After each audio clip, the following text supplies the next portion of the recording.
Ямар амар сэтгэлээр өнч амьдралд анх удаа үсийн онцлож үзэж байгаа байхгүй. 35 хүрч тий 35 жилийн дараа үсээ ингээд дурангаар тим ойроос харж үзлээ шүү. Тэгээ би яхаа нөгөө үсээ ингээд боочдөг.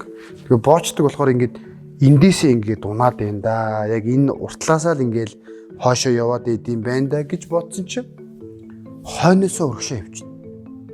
Ингээ хойноосоо ингээ зулаагаас ингээ явж байгаа.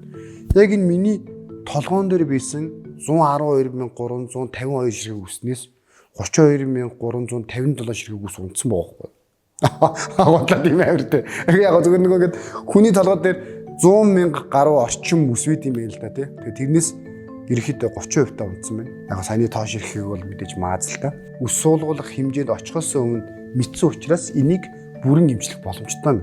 Хамгийн гоё нь л энэ. Би бол яг ингээд ирмэгдээр ингээд зогсож байгаа юм. Их хэмжээний үс унж байгаа болохоор энийг зогсоох, нөхөн дилжүүлэх, одоо тарилга, түрхлэг, одоо ийм бэлтгэл маш олон зүйлүүд манай медиа дээр байт юм байна л да. Ингээд бүр ингээд цогцоор байна. Одоо минийх чинь гэхэд ийм 4 сарын имчилгээ бичигдсэн байгаа байхгүй. Тэгээ 4 сарын хугацаанд ингээд хуучин шигээ сэргийх бүрэн боломжтой. Хэрвээ үс чинь унж байгаа бол бүр үс суулгуулах хэмжээнд очтлоо бити яваач. Наан хурж ийд онцлуулж. Тэгээд мэдээж мэрэгжлийн эмчнэр байгаа учраас онцлоод яг миний төвшөнд явж гин үү? Үгүй бол бүр яг энэ манай найз энэ Отхон баяр энэ одоо Аймрын Баачка гэдэг аймар хүн энэ хоёрын үс суулгуулсан юм байна. Тэг яг энэ хоёрын хэмжээнд очисон байна уу? Миний хэмжээнд явж гин үү?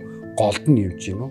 Үгүй бол над дээр ирж гин үү? Тэг үс унжил байгаа юм чи. Би ч одоо үсээ унгаа 5 жил болчих واخгүй ер нь.